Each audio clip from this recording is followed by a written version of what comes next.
Lorsque Lisa et moi voyageons pour nous acquitter de nos tâches à travers le monde, nous nous réjouissons du privilège de vous rencontrer dans des assemblées petites et grandes.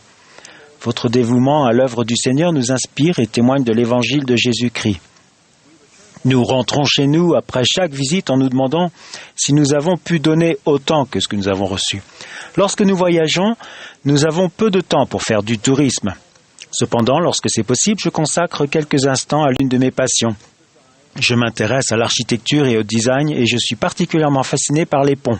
Les ponts suspendus m'émerveillent.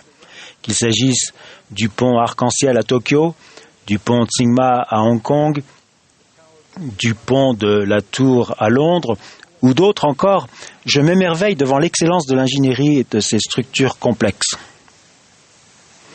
Les ponts nous emmènent dans des endroits où nous ne serions pas en mesure d'aller autrement. Avant de poursuivre, je note que depuis la préparation de ce message, un tragique accident de pont s'est produit à Baltimore. Nous pleurons la perte de ces personnes et offrons nos condoléances aux familles touchées. Récemment, une conférence m'a conduit en Californie où j'ai traversé une fois de plus l'emblématique Golden Gate Bridge, considérée comme une merveille d'ingénierie dans le monde. Cette structure monumentale associe une esthétique magnifique, un objet fonctionnel et une ingénierie magistrale.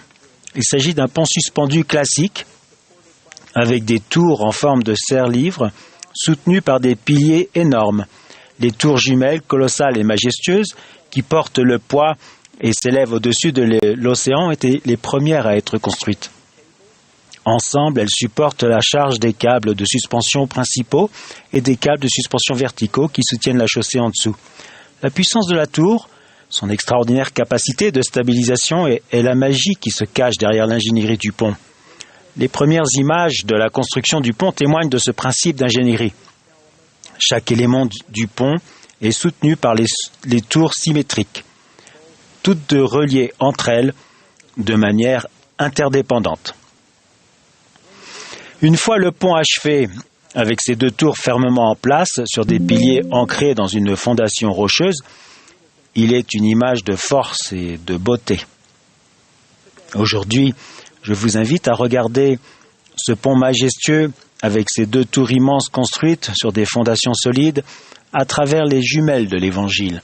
Au crépuscule du ministère de Jésus-Christ, pendant ce que nous appelons aujourd'hui la Semaine Sainte, un pharisien, qui était docteur de la loi, posa au Sauveur une question à laquelle il savait qu'il était presque impossible de répondre. « Maître, quel est le plus grand commandement de la loi ?»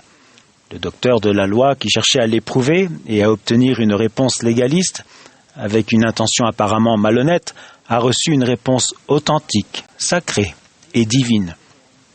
Jésus lui a dit « Tu aimeras le Seigneur ton Dieu de tout ton cœur, de toute ton âme et de toute ta pensée. » C'est le premier et le plus grand commandement. Pour reprendre notre analogie du pont, la première tour. Et voici le second qui lui est semblable. Tu aimeras ton prochain comme toi-même. La deuxième tour. De ces deux commandements dépendent toute la loi et les prophètes, et enfin les éléments restants du pont. Examinons chacun des deux grands commandements révélés et énoncés dans la réponse de Jésus-Christ. Laissez l'image du magnifique pont suspendu se dessiner dans votre esprit. Le premier commandement est d'aimer le Seigneur de tout notre cœur, de toute notre âme et de tout notre esprit. Par cette réponse, Jésus-Christ résume l'essence de la loi inscrite dans les enseignements sacrés de l'Ancien Testament. Le fait d'aimer le Seigneur se rapporte d'abord à notre cœur, soit à notre nature même. Le Seigneur nous demande d'aimer de toute notre âme, autrement dit, d'y consacrer tout notre être, et enfin, d'aimer de tout notre esprit, c'est-à-dire notre intelligence et notre intellect. L'amour pour Dieu ne connaît pas de limite, ni de fin, il est infini et éternel. Je trouve que l'application du premier grand commandement semble parfois abstraite, voire intimidante. Heureusement, lorsque je réfléchis à d'autres paroles de Jésus, ce commandement devient beaucoup plus compréhensible. Si vous m'aimez, gardez mes commandements. Voilà quelque chose que je suis capable de faire. Je peux aimer notre Père Céleste et Jésus-Christ, ce qui conduit ensuite à la prière, à l'étude des Écritures et au culte au temple. Nous aimons le Père et le Fils en payant la dîme, en sanctifiant le jour du sabbat, en menant une vie vertueuse et chaste et en étant obéissant. L'amour du Seigneur se mesure souvent par de petits actes quotidiens, des pas sur le chemin des alliances. Pour les jeunes, il peut s'agir d'utiliser les réseaux sociaux pour édifier plutôt que critiquer, de quitter une fête, un film ou une activité où vos principes pourraient être remis en question, ou encore de faire preuve de révérence pour les choses sacrées. Voyez ce bel exemple. C'était un dimanche de jeûne. Vance et moi avons frappé à la porte d'une humble maison. Avec d'autres diacres du collège, nous nous attendions à entendre les mots « Entrez, s'il vous plaît », avec un fort accent allemand, sur un ton accueillant mais assez fort pour qu'on puisse l'entendre à travers la porte. Sœur Müller était l'une des nombreuses veuves immigrées de la paroisse. Elle ne pouvait pas venir à la porte facilement car elle était aveugle. Alors que nous pénétrions dans la maison faiblement éclairée, elle nous a accueillis en nous posant des questions aimables. « Comment vous appelez-vous ? Comment allez-vous ? Aimez-vous le Seigneur ?» Nous lui avons répondu que nous étions venus pour recevoir son offrande de jeûne. Même à notre jeune âge, sa situation précaire nous était évidente et sa réponse, pleine de foi, était profondément touchante. J'ai mis une pièce de 10 centimes sur le comptoir plus tôt ce matin.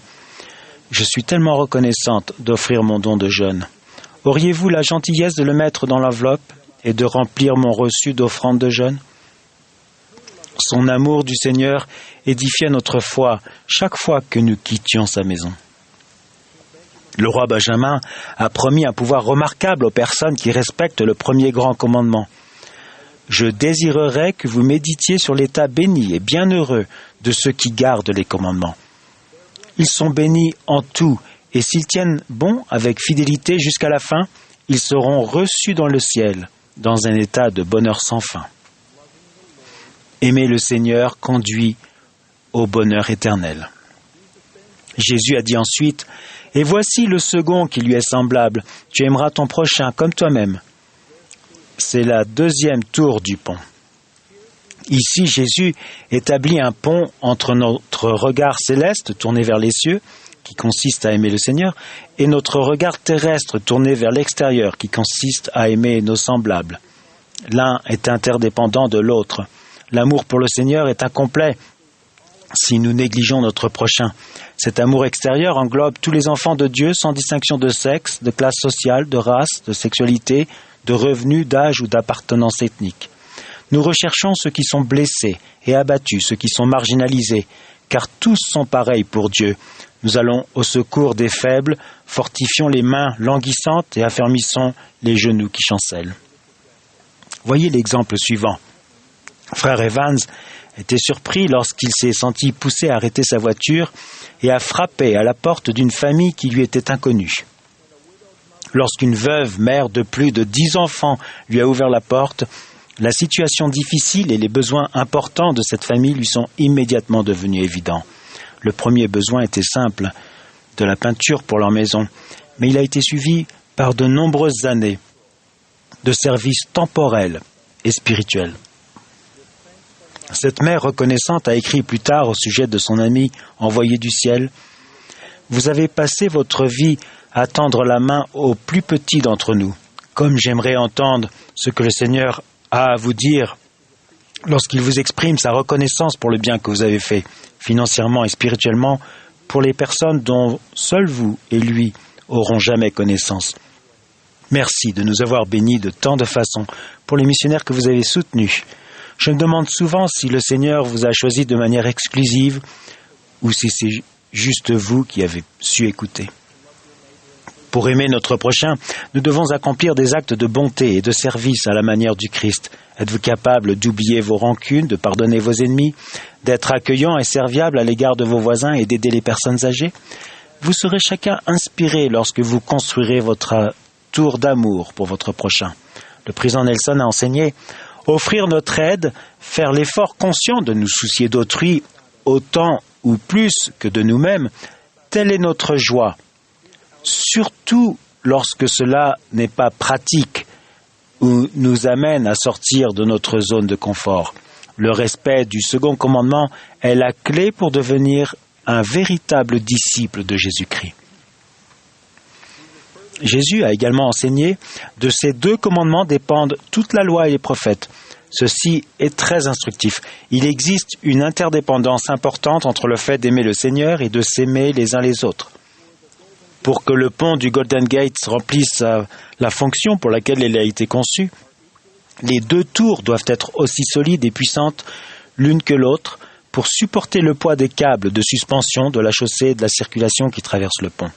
Sans cette symétrie de construction, le pont pourrait être compromis, voire s'effondrer.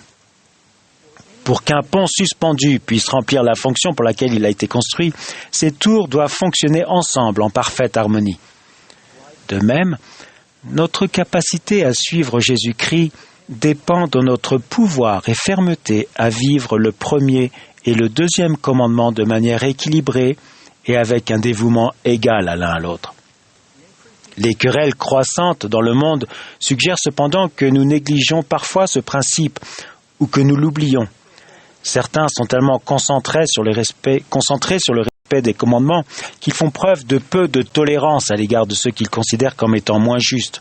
Certains trouvent difficile d'aimer ceux qui choisissent de vivre leur vie en dehors de l'alliance ou même en s'abstenant de toute participation religieuse. D'autres encore insistent sur l'importance d'aimer autrui sans reconnaître que nous sommes tous responsables devant Dieu. Certains refusent catégoriquement l'idée qu'il existe une vérité absolue, où le bien et le mal, et considèrent que la seule chose qui est requise de nous est de tolérer et d'accepter totalement les choix des autres. L'un ou l'autre de ces déséquilibres peut faire basculer, voire tomber votre pont spirituel. Dallin Oaks a écrit cette situation en ces termes: « Il nous a été commandé d'aimer tout le monde, puisque la parabole du bon samaritain nous enseigne que chaque individu est notre prochain. Mais dans notre zèle à respecter ce second commandement, nous ne devons pas oublier le premier, aimer Dieu de tout notre cœur, de toute notre âme et de tout notre esprit. » La question qui se pose donc à chacun d'entre nous est la suivante: comment construire notre propre pont de foi et de dévouement sur lequel nous érigerons de grandes tours pour aimer Dieu et aimer son prochain? Eh bien, il suffit simplement de se lancer. Nos premiers efforts peuvent ressembler à un plan au dos d'une serviette en papier ou un schéma préliminaire du pont que nous espérons construire. Ils peuvent consister en quelques objectifs réalistes visant à mieux comprendre l'évangile du Seigneur ou à s'engager à moins juger les autres. Personne n'est trop jeune ni trop vieux pour commencer. Au fil du temps, grâce à une planification réfléchie reposant sur la prière, les idées rudimentaires s'affinent. Les nouvelles actions deviennent des habitudes. Les premiers brouillons se transforment en schémas peaufinés. Nous construisons notre pont spirituel personnel avec un cœur et un esprit dévoués à notre Père Céleste et à son Fils unique, ainsi qu'à nos frères et sœurs avec lesquels nous travaillons, jouons et vivons. Dans les jours à venir, lorsque vous passerez sur un majestueux pont suspendu, ou même lorsque vous en verrez une photo avec ses tours imposantes, je vous invite à vous souvenir des 2 grands commandements décrits par Jésus-Christ dans le Nouveau Testament. Que les instructions du Seigneur nous inspirent, que notre cœur et notre esprit se tournent vers les cieux pour aimer le Seigneur et vers l'extérieur pour aimer notre prochain. Que cela renforce notre foi en Jésus-Christ et en son expiation dont je témoigne. Au nom de Jésus-Christ. Amen.